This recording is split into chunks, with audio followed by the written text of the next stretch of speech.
and welcome to Celebrating Cinema, a podcast for the love of cinema. I'm your host, Laura Gommans. I just have a little update. Thanks so much to everyone who completed our survey. It was super helpful, and we've been spending these 2 weeks trying to go through everything and make a plan for the coming months, and winners will be contacted this week. So we took a little breather to look at all those things, but we didn't want to leave you hanging. So we dug up an episode from our archives that we think is worth listening to again. With the new Michael Jackson biopic hitting screens next week, we thought we'd play back a conversation about whether you can still make a good musical biopic without hitting all the cliches, which is what we talked about when A Complete Unknown came out. Here's Hugo and myself.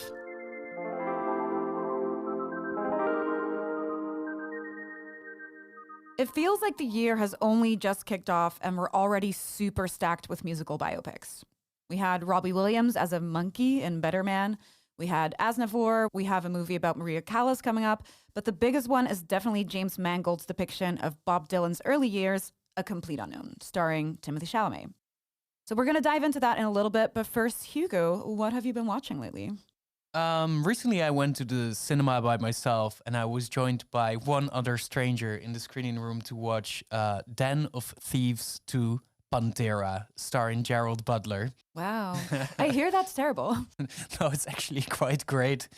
I mean, okay, so I always have to remember, like, whatever the general opinion is, Hugo will think the opposite. That's so correct, but you have to imagine that this is like a lowbrow kind of like rip-off or homage or prestige or whatever of a Michael Mann movie. Okay. The first Den of Thieves is very much Heat-coded. This one is much more Miami Vice-coded. You hate Heat, right? I hate it. I even hate Miami Vice much more. So this film is kind of like really leaning into the Miami Vice aesthetic, so I loved it a lot.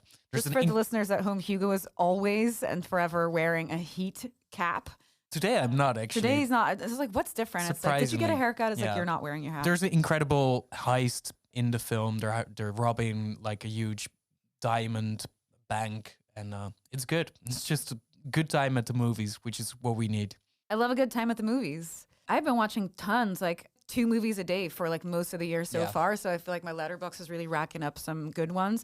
I watched Knock at the Cabin, for example. I know you're a huge Shyamalan fan, and I really liked that. It's such a good film. It's like, is it good? No. There's things about yes and no. It's, again, that like M. Night Shyamalan thing that we've talked about previously, where it's like all of the dialogue is so stunted and like not written by a human person, but like the premise is so cool, and you're constantly thinking, what the hell is going on here? I don't understand. And I thought it was cool. I thought the ending sucked, which he never strikes the landing for me. But I thought it was really cool. So I felt like I had to tell you. And nice. I think you're slowly converting into the Shyamalan it's fandom. rubbing off on me. That's what we need.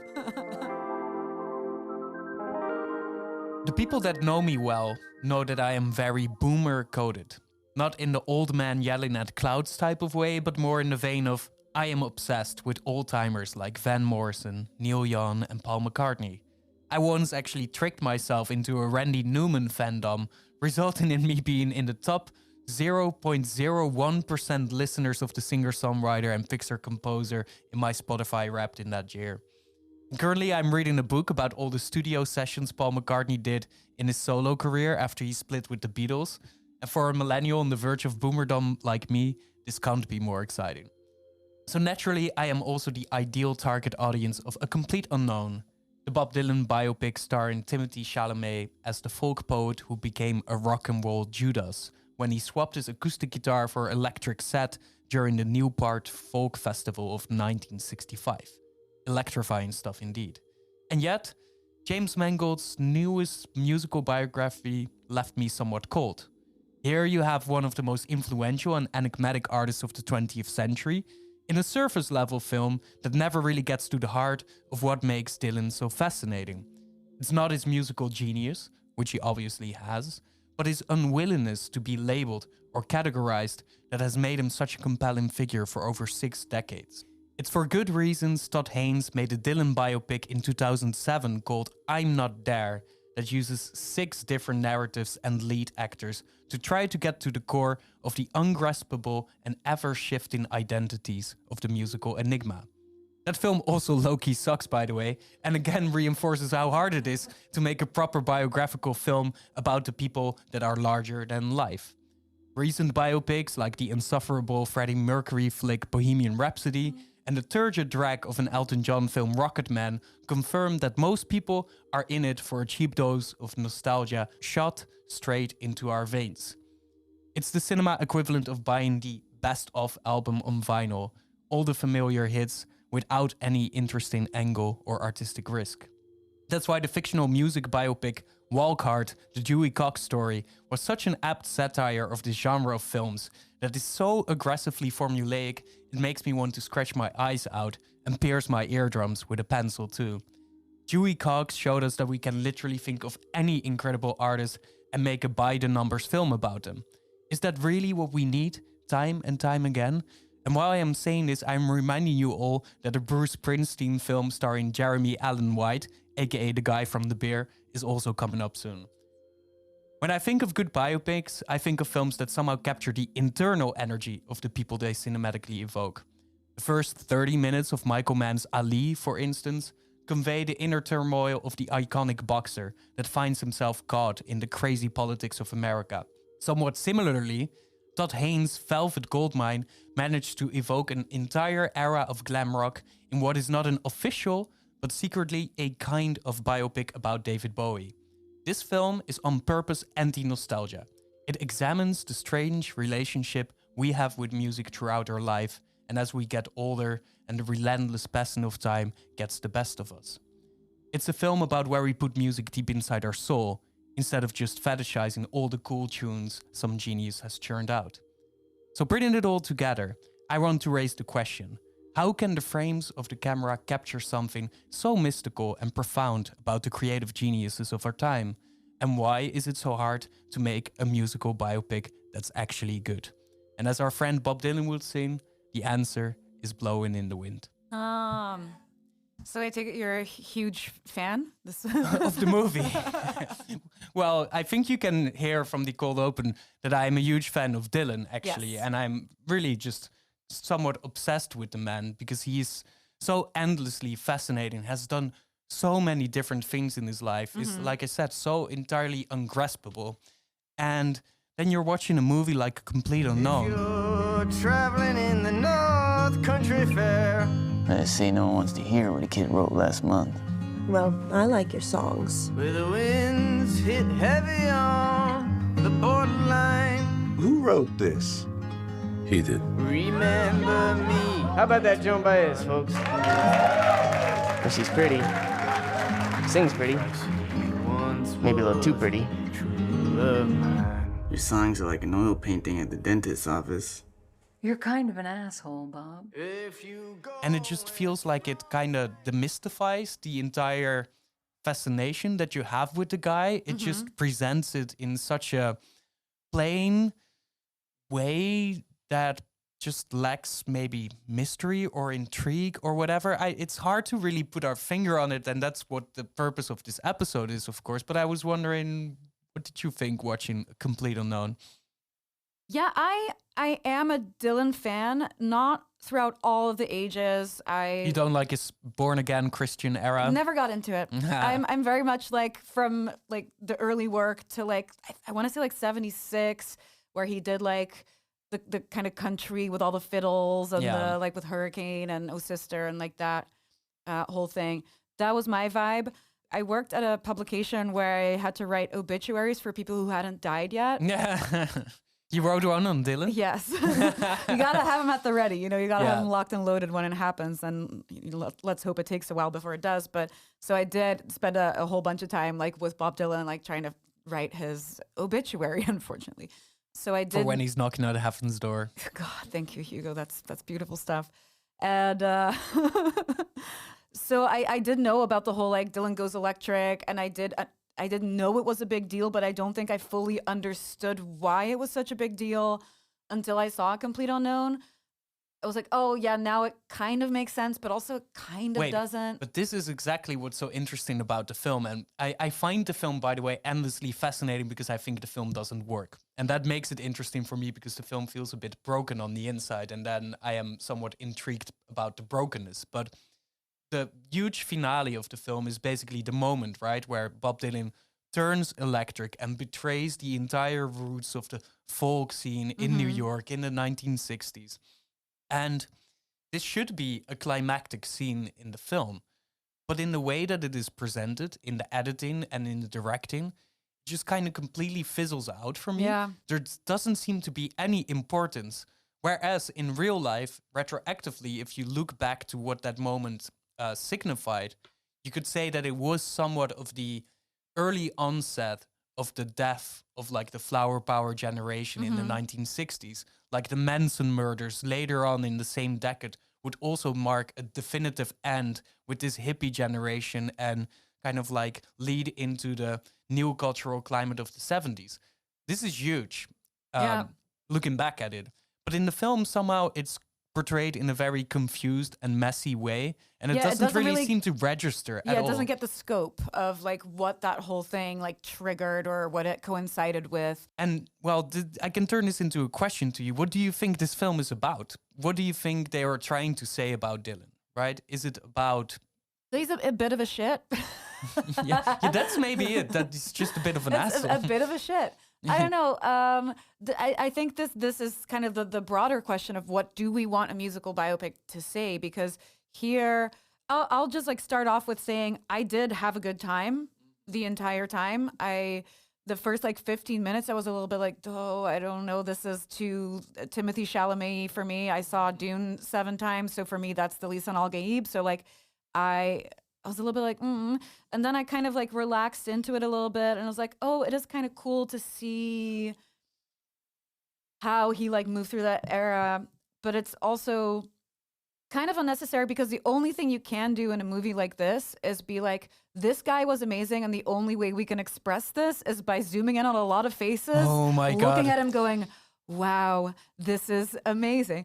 So you are right in saying like, what, like, how is it trying to say that? You never feel like the electricity of like, whoa, you know, this was something completely different. It also didn't give enough context to what it was before Bob Dylan came in, because like we're both of an age where we weren't there in 1961. Assuming, by the way. Of course you have. No, probably I was in some existential spiritual way. Otherwise I couldn't be the boomer I am today. Yeah, it's so true. I mean, you have his inspirations, Woody Guthrie and Peter Seegers in the film. They are kind of like instilling this folk sensibility into him. But at the same time, he's supposedly this cultural omnivorous figure that's soaking in everything. Rock and roll music, black blues music, the folk of like white hippie America, etc. But you don't really see that intermingling, this kind of like postmodern whirlpool of creative energy that is flowing around him. It's only concentrated in him. And indeed, like you say, that just results in so many boring shots where Timothée Chalamet is playing the guitar and singing, and you have a close-up of people just kind of nodding and smiling and listening. Oh, this is so wow, beautiful. this is really different. Yeah. And the reason that I assume is like, is it that different? Because the movie opens with Seeger, who's already like a huge icon of the movement of like, this land is my land, your land, whatever. That was a very important moment in time, and I'm butchering it. But there was like, oh, so he was already kind of like that folk guy that sang about like rights and about things. And I don't think it was that clear in the movie how different Dylan was, which is very much highlighted in I'm Not There. Yeah. Where people are like, wow, he was the first guy that like didn't do traditionals, but did the things that we were feeling. He did Masters of War. He did and I don't know if it comes across in the movie even how special he was. It's trying to very hard. Yes. Well, if we're talking about the trying thing, what I find very interesting about Complete Unknown, and we can relate that to the musical biopic in general, is that at least this film has the virtue and dignity to not do the entire life of Bob Dylan, right? Oh, exactly. That was that was huge for me. Because so many of these films try to do basically from the cradle to the grave narrative, and the rise and the fall and the success and the drugs and the this and then the comeback album and the reunion tour and the tribute album and the best of compilation, etc. I'm really glad we didn't get to the traveling Wilburys on this on this one. But yeah, that is so true. And this is I think it's so boring, and I think this is a good moment to talk about Walk Hard, the Dewey Cox story. Exactly. Columbia Pictures presents The Epic Journey Walking to the top of a mountain ain't easy. It's a long, hard walk. But I will walk hard. of the man who became a legend. Walk hard. The Beatles want to hang out, so I'm gonna go do that. With meditation, there's no limit to what we can imagine. This Christmas, I'm leaving you. You can take the children, but you leave me, my monkey. Because if just a little bit of context for people who haven't seen the movie, because I feel like I talk to people all the time about this, and It's most so quotable people as well. haven't seen it. So if you haven't seen it, please do. It is an incredible satire comedy that basically nuked the entire genre. It takes Dewey Cox, which is basically kind of like a Johnny Cash figure. Yeah. Played by John C. Reilly, amazingly. And it does just the musical biopic where in his early childhood, he saws his brother in half. And his father just keeps going, the wrong son, Dad. And this is just what I think of every time. The same thing happened when I was watching Better Man.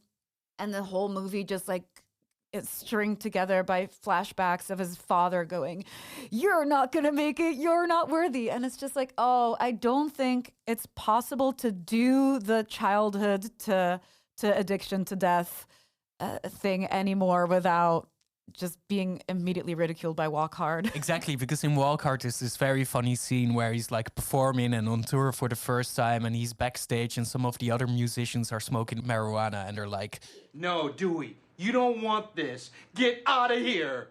You know what? I don't want no hangover. I can't get no hangover. It doesn't give you a hangover. Well, I'll get addicted to it or something? It's not habit forming. Oh, okay, well, I don't know. I don't want to overdose on it. You can't OD on it. It's not going to make me want to have sex, is it? It makes sex even better. It sounds kind of expensive. It's the cheapest drug there is. You don't want it. I think I kind of want it. just kind of this constant joking about like these danger of drugs, which is such a turgid cliche in all of these films. Yeah. And then you have a film like Rocket Man, which is, you know, the narrative construct of that film is the AA recovery program of Elton John using flashback devices to look back into his life and huge parts of his life as well. And you're like, fuck, dude, Dewey Cox was already there, right? It's like, and it's so painful, like. It's like a Simpsons did it kind of thing. Exactly. Where it's like, you can't do it anymore now that he did that. Like, it just ruined it forever. And that's so funny with A Complete Unknown, which sometimes very closely kind of like resemble some of these Dewey Cox beats, you know, things that happen that are somewhat related to what you would see in that film. But then at least it has a tighter focus, which helps the film, I would say, a lot. And a thing that I also have to compliment James Mangold for is that keeps the montages to a minimum. Yes. Because that to me is like, it makes my blood boil. And I went to the premiere of Better Man. Robbie Williams was there as well, right? Oh God, was he? Was he wearing a monkey costume? I wish he was, honestly. No, like I have a soft spot for Robbie Williams, I really do, but he is a caricature of himself. And I was calling my best friend before I went, and she's like, do you think he's gonna sing? I was like, that man's not getting paid enough to get up on that stage and sing. But what we didn't take into consideration is that this is Robbie Williams, and he will just sing. He wants to sing. But then it was really awkward because we were in Tuschinski, which is a beautiful cinema, but also we're all really excited that Robbie Williams is there. So everyone gets their phone out to film. And then as he's about to leave, he kind of like scurries back and he goes, and through it, and then everyone just goes, oh, phone. I got to film him. No one's going to be singing right next to the speaker of their phone. Yeah. So it was basically quiet. No. While he was doing that, you could almost hear a pin drop because everyone was kind of like, oh, offers me protection. Accidental cringe, yeah. And it was really cringy. But yeah, I do love him, and I was excited to like hear his music really loud, I guess. Mm-hmm. But yeah, that one really ended up being a bingo card of all the cliches that it does. It's the father that says he's not good enough. It's him doing the audition. It's him thinking he's not going to get the audition because he's definitely not good enough. It's him getting the audition. It's then a montage of the first rise to fame, which is honestly a really fun sequence. After that, it just keeps flashing to him being on stage and his father in the crowd and his younger self is in the crowd and they're all monkeys. Oh my God. And you're just like, I can't do this. And then he like falls into the water because it's all too much, which is another one that like so many musical biopics do. It's like they get overwhelmed. Some metaphor, some allegory. So if you don't understand, it's a metaphor for it being too much. It's overwhelming. He like falls into the water, blub, blub, blub, blub, blub. The music fades out. No. Poor Robbie Williams. But yeah, other than that, it's just like stringing together a bunch of montages. Oh, he gets famous and then he takes drugs. He gets famous and then he falls in love. He gets famous and then the divorce and then and it's so dull. And what I also think that Better Man and Rocket Man have in common, which also really irks me. Except for the man in the title. Except for the man and the man, is that they are two biopics that are like actual musicals. Yeah. They're like needle droppy. Yeah. We have to put in all the greatest hits. So we have to do Saturday Night's All Right for Fighting. Oh, we'll have a scene where Elton John goes out fighting on a Saturday night. Or we need to put in She's the One in the Robbie Williams one. Oh, we'll do one where he like falls in love and has a dance. This is maybe the thing that was missing in The Complete Unknown, that we have like knocking on heaven's door and that we see Bob Dylan in heaven knocking at heaven's door. But at the end it's funny. line. It's good that you mentioned montage because I would be remiss not to, mention that Bohemian Rhapsody won the prize, the Oscar for Best Editing this year, whereas it's one of the most sloppily put together films probably released in that year. The Academy really do love a montage, but there's some sequences in that film that are just so bafflingly badly put together. It's insane. It's like just like a first year film montage student from film school is trying to mess around with the material. It's completely unhinged, which only again reinforces how difficult it is to make these films, which are often feel unhinged and random and just too much of the same thing all over again. Or do they never feel random? Do you always? Yes, that's a good point. At some point during Better Man, I just like, I had to pee and I was like, I have to pee. Okay, so what happens next? Okay, I bet the next scene is going to be this. And then I went to the bathroom and I came back and it was exactly what I thought. Surprise. So are they, I feel like they're hinged, if that's the word, where it's like... we wish they were unhinged, but they are too hinged. Exactly. They are too hinged to an extent where you can always predict what the next thing is going to be. They try to even like shoehorn that in. If it's maybe not the case, they try to ham it up so you can have the beats where he meets the wife and the next scene he marries her. And like all of And then in some of these films, the next one is that he also beats the wife. So, hey, if they're even willing to admit that, if anyone had script supervision, then maybe not. So on the contrary, what A Complete Unknown did is instead of making it one of those musicals, like we have to get all the hits, it is just kind of a chronological telling of the period of between 1961 and 1965, where he did actually write all of those songs. It's just about him making music and being an insufferable asshole, Yeah, and it's like, he's a dick, he cheats on his girlfriend, he is messy, and he's a skinny little bitch. We stand a messy, skinny little bitch. And I myself am a messy, skinny little bitch. So what am I even saying? So, yeah, it is like, is the purpose of this movie just like... Because I have to admit that I had some tears because I'm just like so into this music, where it's just like, do you just sit there and listen to these beautiful songs and marvel at the fact that this guy wrote them? And actually, Timothy, he does a pretty good job. He really does a good job. He really, really does. Despite the fact that, this is also something I wanted to ask you. He is incredibly famous. He might be one of the most famous actors. I have to note that James Mangold cast him in 2019 when they were originally going to make this movie. Then COVID happened and it didn't happen. In the meantime, Timothée Chalamet became the biggest actor in the world. It's quite difficult for me to get into him as Bob Dylan because he's so famous. Yeah, you're just watching Timothée Chalamet being Bob Dylan. Mm-hmm. But what I do appreciate about this casting so much is that our boy Timothy is really making the most out of the, let's say, press cycle around the film. Oh my God. Doing his insane performance, goofy art goober. stuff, goofy shit. Like dressing up in weird, obscure Bob Dylan fits that he knows Oh, that from was Twitter and amazing. Instagram. Doing these insane, like, Instagram live performances. He's just trying to make the most out of it. He went on Nardwar. Yeah, he went on Nardwar and got disappointed that he had to actually pay for the vinyl that they were going to browse in the shop. There's all of these funny things, so I like that a lot. But when I'm watching him on the big screen, I'm not really seeing Dylan, which to me is actually maybe okay as well. I don't need a person to disappear in the role.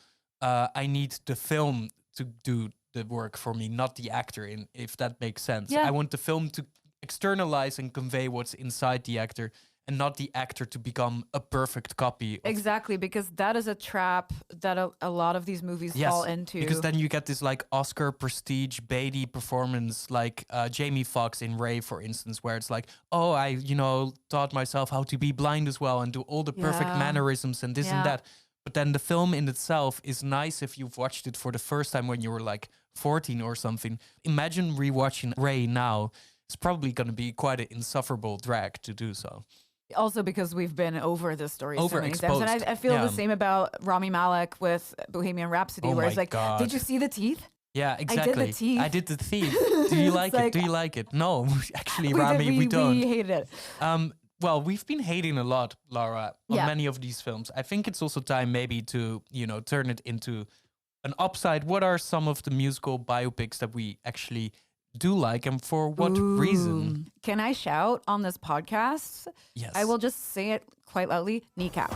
There are 80,000 native Irish speakers in Ireland. Ní faic I chéad gan teanga ach lá náisiún. 3 of us have become rappers. You may know the words, but you don't understand the language. Ers muo se bhríomh a horse fan ceol? Deir sé go studio aige. Agus Wrench Beats. Cinneal like.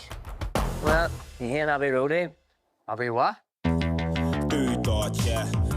Agus seo boys, an Roland 808. Iar sy'r argyr by as rhyw like for ceoltar if we like grammar, when sy'r blastas, bin na darri sy'n hip-hop, gydjon yn yor. Do I look like I want to read subtitles? Kneecap for me came out late last year. It's an Irish movie about these kids in the hood that like start hanging out with a random teacher who's a music producer, and they become this like rap group. And that movie is so incredibly unique that you forget that you're actually watching a biopic, because it is about like how this band got started, but there's enough story there that it warrants a movie. Yeah. This would like, even if this wasn't a true story, it would be interesting. And they play themselves, which is also really, really funny. That to me is, I was thinking about what's a really good biopic to me. It's like Kneecap's a biopic. I even forgot that it was because it's so original. Yeah. And I thought that was incredible. Can you imagine how codified the genre is that when you think of a biopic and there's a film that recently got released, you immediately already forget it because it doesn't adhere to all of these conventions? It's just that good. I really, really, really like that. Do you have any that you're really into? Well, Oliver Stone's The Doors is one that I very, very much appreciate because it actually gets to the core of the energy of the time, Yeah, you're right, I guess. The immersive psychedelic aspect of all of it, just this insane chaos. It really plunges into it so strongly with such vigor. And that's what I really want from these films, to convey, let's say, this generational tension and momentum and energy, this idea that you're being literally launched into time and space through these musicians or whatever. That one also has like really long performances, which really gets you in there. It really draws you in a different way, stylistically, in the way that the performances are portrayed, and doesn't hit all the same narrative beats. So that's a film that I love very much. I'm suddenly like the biggest contrast possible, but I'm also thinking about Last Days, the Gus Van Sant film about Kurt Cobain, which is not a genuine musical biopic in the classic sense, but portrays the final days of a fictional character that's heavily based on Kurt Cobain before his passing away. And it's an elegiac film, very somber, very intimate, very small, but it made a huge and profound effect on me when I saw it. It's a very small and very sad film, kind of elegiac, about the passing of this voice of a generation, of course. And it made a profound impact on me just because it is so small, because it is so intimate, and it's very scary as well just to see that despair and loneliness. So this is a approach that I like as well, because you zoom in on such a specific thing while conveying so much at the same time as well. Yeah. I thought that was really, really good. And it's also interesting to just take a little snippet of life and even like making it a little bit more fictionalized, because I think that's the next topic that we can get to, is there are quite a few biopics that are completely fictionalized. That take actual artistic liberties in the construction of the film around the personas of these superstars that we all love and want to see more of. Yeah. Yeah, because we're doing a film club around Velvet Goldmine. It doesn't really matter much what a man does with his life. What matters is the legend that grows up around him. Brian Slade was the wildest rock star to come out of London. The biggest thing since sliced Beatles. But that wasn't enough. We set out to change the world. This movie's very special to the both of us. It was a VHS that I've had. It's the only VHS I've kept from childhood. It's oh my God, really? Wow. Completely like bleached by this point, but it was a huge one for me. Do you want to tell us a little bit about that? I screened it once for a birthday party that I did, by the way, I'm now remembering. So yeah, it's pretty special to me as well. So it's a film by Todd Haynes, who also did the not so good, in my opinion, Bob Dylan film. But it's his second feature film, and it's a, let's say, huge artistic project of him in which he tries to, at the same time, make a film about David Bowie in a fictionalized version. It's Iggy Pop. Iggy Pop. T-Rex. T-Rex. The entire glam rock era. It has all of the great music of that time. A lot of Brian Eno, a lot of Lou Reed, a lot of Donovan, etc. Steve Harley and the Cockney Rebel. And many of those songs in the film are performed by a band that is also consisting of Radiohead's Tom York and Johnny Greenwood. Actually, Brian Molko from Placebo. Brian Molko, yes, exactly. Placebo is also there. So there's just this insane synergy of 1990s culture, looking back at the 60s, 70s, 80s, etc., and looking at, let's say, how the shifting cultural landscape throughout the decades has made a profound impact on the people that were there to experience it in the first place. Yeah. And it's this kind of anti-nostalgic film that is also somewhat a remake of Citizen Kane, which is insane, with Christian Bale as a journalist for a newspaper who has to investigate the strange performance of this David Bowie character that staged his own death on podium. And he needs to write a story about that. But that is secretly also the story of his life, because he was completely obsessed with this glam rock culture. And it's not even an obsession, it's a way of life, because it's also a queer narrative about how queer people found themselves in the streets of London through this music. So this is doing a million things at the same time, classic Todd Haynes thing, but it's doing all of those things in such an impressive and effective way. Totally. And the whole thing is so enjoyable to watch. Like, even like as a 12-year-old girl, I was obsessed with this movie. Exactly. Yeah. And I think that is a huge difference. If we look at the other Todd Haynes that you have mentioned before, I'm Not There, I thought that is heavily fictionalized Bob Dylan. So basically he takes like 6 characters and they're all like an aspect of Bob Dylan. But the problem with that movie is that I can look at it and be like, huh, that's really clever. Yeah, very intellectual. I love that you did that. That's it's kind really of clever. homework. At no point is it fun to watch. No, it's or just homework. Is it engaging, or is it? And it's just like, you also already have to be a scholar of Bob Dylan to understand that, oh, that's him as Billy the Kid, and that's him in this era, and that's him in, you know. So it's more like an art project than like a good movie in any sense. Homework is such a good, that's such a good one. I felt so bored, and I was like, can it please be over? And whereas Velvet Goldmine is just electrifying. Yum, it's yum, fun. yum, yum, yum, yum, yum. Yum. It's fun all the time. It looks beautiful. The cast is amazing. It's horny. It's funny. It's sad. Yeah. It's all the things you need from a music film, basically. Yeah, I really feel like maybe that is the solution to the current musical biopic, is that, is there enough story there? The thing I mentioned about Kneecap, there would have been enough story there if it wasn't about them, you know? Yeah. Is the Bob Dylan a complete unknown? Would there be a story there if Bob Dylan wasn't Bob Dylan? Would Bohemian Rhapsody, would it work if these weren't actual people? I don't think any of them would.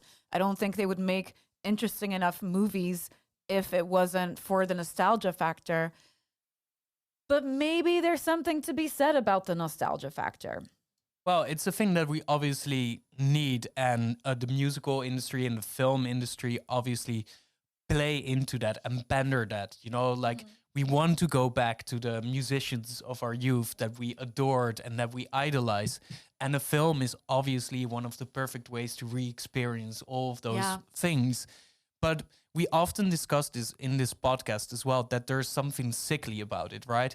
This constant need for nostalgia is maybe also too much. And what these films maybe, and again, we're now coming to problems/solutions, is maybe a good musical biopic is not gratifying your desire for nostalgia, but it is question, where does it come from? What is it specifically about these artists and the era in which they were famous that makes us nostalgic for it? And to investigate that, you got a deeper narrative. You get to something about what it really meant to be alive there, something human. And then that perfectly ties into your solution, which is the human story at the core of it should be good. And then it could be any artist as long as the story is good. Exactly. It's also something I started thinking about is that this is kind of like the original IP movie, you know, because there is like a built-in marketing strategy around it. If you make Velvet Goldmine, it's like it's Christian Bale and it's a couple of random people playing a couple of random people who aren't really those people. Yeah, okay, you can market that, but there's something to be said for this is a David Bowie movie. Yeah. This is a Bob Dylan movie. Cool. Everyone who loves Bob Dylan is going to buy a ticket. So it's kind of like Barbie in that sense, where it's like you make a Queen movie. Cool. You have all the Queen fans. You can do new lines of merchandise. You can do reunion concerts. You can do everything around this huge IP. And it works. And people flock to the theaters. These movies are incredibly successful. Elvis was another example that was wildly successful. They tried to do the thing that I say, where it's like, find the story. What's the story there? But they happened to do it through Tom Hanks doing the worst Dutch accent. Am I the only one who ever thinks about Elvis's security? But I actually love Elvis. Elvis is for me the exception to the rule. Yeah, come on. Elvis is the exception to the rule. That is an amazing film. Okay. That is, for me, like comes close to Baz Luhrmann's masterpiece. And I have this idea about Elvis, but that's maybe for an entirely different podcast episode, but I'll do it in one sentence. Elvis is kind of like the pop cultural Jesus. He had to die for the 20th century, new music, all of the Beatles, whatever, for everything else to emerge after that. And the film is about that.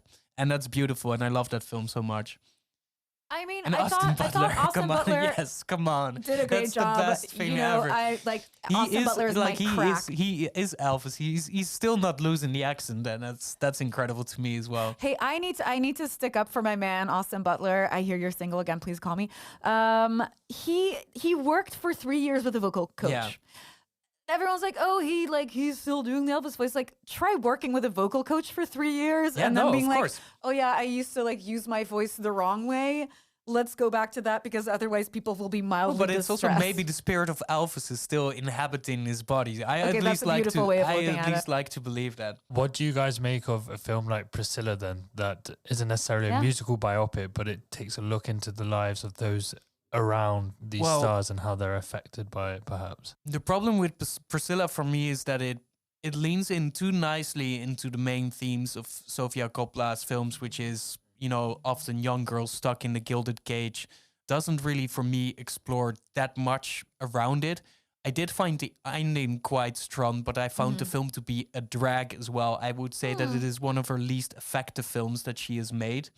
I would disagree. I really liked it in the sense that I saw it with a guy friend as a woman, like seeing this being like, yeah, that's kind of what that's like when you're 13 and like grown men hit on you and stuff. And my guy friend next to me was just like, what the fuck? Like, what is he doing? And is like, yeah, this is kind of what happens. So it was kind of refreshing, like as a woman, to see the way that young girls, like 13-year-olds, often get approached by these like more powerful men. And I don't know, I thought it was quite powerful. And it was another one of the things that Sofia Coppola does very well is the no thoughts, just vibes. You know, it's very slow and it's very atmospheric in its storytelling. But it does refreshingly show Elvis as a fucking cunt, which he is. Like, let's be real. He's just a stupid, dumb himbo as well. Like when he gets into his reading vibe, that's so funny to me as well when he's reading these books. Just to add to that, I think if I remember correctly, Elvis is also based from Tom Hanks's character's perspective, right? Yeah. Is that also an interesting way to go rather than sort of telling this monolithic idea or this one story that we know that it's through someone else's eyes or it's through someone interpretation? This is what Velvet Goldmine does very well as well, is just like circling around the radiance of these stars, right? And there's so much happening in the, let's say, periphery or in this direct atmosphere around them. To feel that gravitational pull through different characters is, of course, a very strong mechanism to get to the heart of what makes these stars shine in the first place. So I do think that is a strategy that is very effective. It helps to take a point of view that is outside the artist and not like the omniscient storyteller of like, this is what happened and this is what happened. It's like with this, what's his name? Not Colonel Sanders, that's the KFC guy. Colonel... Oh yeah, in Tom Hanks's guy. Yeah, Tom Hanks's character. Who cares? The Colonel. It's from his perspective and his own like visions of grandeur. Is like, I discovered this man. This means a whole lot to me. It makes it a lot more interesting for storytelling. And I think Almost Famous is another fictional biopic where it's not even really about the band. It's about the culture surrounding it. It's about this kid, like, and how he experienced this era. I think that's way more interesting than like hitting all the beats and crossing off the bingo card. And on a final note, Lara, is like we've been quite critical of some of these biopics, but is there one, if we can please our inner fan or whatever, is there a type of biopic of a specific artist or star that you would want to see if it gets released in the cinemas? I mean, you mentioned in your monologue that you were in the top 0.01% listeners of Randy Newman. I was that for Barbra Streisand. Hey. I don't know. I think it could be cool to have like something like this about her. She was an insane woman in a good way. She recently released this book that's 1,000 pages long and weighs 1.5 kilos. I put it on the kitchen scale.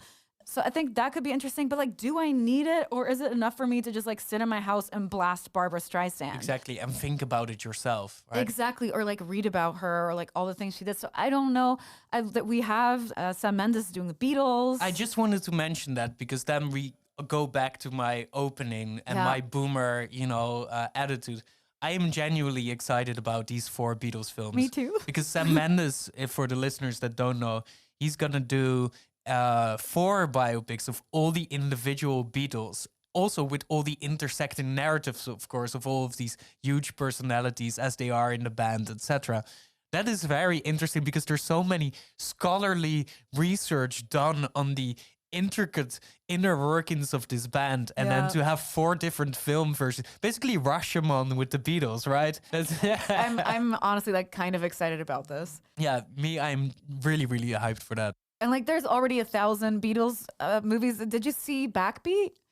Which is about like their early years, like where they had like their first drummer and stuff. No. It's a really small movie that like not a lot of people have seen, I feel, but it's really, really cool. It's not good, but it's cool if you're a huge Beatles fan, which I am. And well, that goes on the Letterboxd watch list. Hell yeah. I want to throw a question to both of you. So we've been talking about how music and film intersect and collide. I'm noticing now more and more that musicians or superstars are now starting to act, not necessarily in films about themselves, but you have Ariana Grande, the lead role in Wicked. Tyler, the creator, the American rapper, is going to be in the new Safdie film with Timothée Chalamet. A$AP Rocky in the new Spike Lee film. Yeah, I wonder what you guys thought about this, whether we're open to it, seeing musicians take on a new form of performance in some way, or... I personally, if someone's good at it, then fine. And I feel like for someone like Ariana Grande, who's been on screen her entire life, it seems like a logical leap for her to make because she started out on like Disney Channel or Nickelodeon or something, which we definitely can't call acting, but she has been acting as the character of Ariana Grande for her entire life. So I'm sure she's a great actress. I thought she was great in Wicked. But you also have, for example, Eminem, who plays himself in 8 Mile. Yeah. And I also think it's not entirely new, because you have like, even if we go back to Bob Dylan, he's in Sam Peckinpah's Pat Garrett and Billy the Kid. John Lennon was acting, Ringo Starr was acting, and then in the 1990s, tons of rappers were suddenly also acting. Yeah. Tupac Shakur, of course, in Juice, which we also screened in the film club screening. Yeah. Method Man in The Wire, you name it. Like, there's so many great artists that branch out into other things, and it still works. I'm all there for it because some of these people are just very interesting to look at for a variety of reasons. So why not? And they're already performers. Yeah, exactly. So they're already performing. They crave the limelight. It's kind of like potato at some point. Like some of them are ghastly, but if you're good at it, then why not? Yeah, exactly. And the other way around, where like now Timothée Chalamet has his album on Spotify. Well, like he's doing SNL as himself, as the musical host and the host, which I think is very interesting. That hasn't been done a lot. So who knows? We might get a Timmy. This is an internet deep cut, but a little Timmy T rap album. Statistics. Timmy, it's your boy, Lil Timmy Tim. Statistic, yep. Statistic, yep. Statistic, yep. Statistic, yep. What's one that you would like to see? Which stone has been left unturned, in your opinion? Well, there was actually plans of making it, but I don't know what the status of it is. But there was this idea of making a biopic about DJ Screw, who's this Houston-based producer who made all of these chopped and screwed tapes, in which he would take rap tunes and other music, and he would just kind of like slow it down on his music production station, make it really leany, drugged out, trippy, and then have all of these rap collectives rap over these very slow beats. And he is such an interesting DIY figure, basically making these tapes in his own house, selling these tapes from the house as well. Police very often trying to raid the house because they were thinking he was selling crack in there. But he wasn't selling crack, he was selling his own rap tapes and his own beat tapes. And people were lining up around the block to get them. So this kind of like grassroots DIY musical innovator doing all of these things completely out of his own intrinsic kind of like creativity. That would be very fascinating to see recreational, for me at least, because it also gets away from, let's say, the music industry as this monolithic, huge mainstream thing, but shows something with more, let's say, creative drive and artistic risk.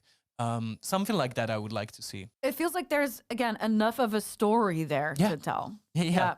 Just that like I can cool. already see the opening scene, a police raid, police coming in, why barging in the door. Why don't you direct it? And then it's just a guy selling CDs instead of anything else, right? That's already a good start for a story.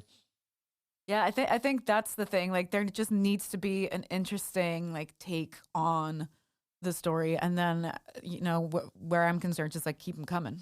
Exactly. I'll be sad. Yeah, that's also the thing. We're sheeple. We will buy tickets to see the things if it's a star that we like. I'll see anything. Exactly.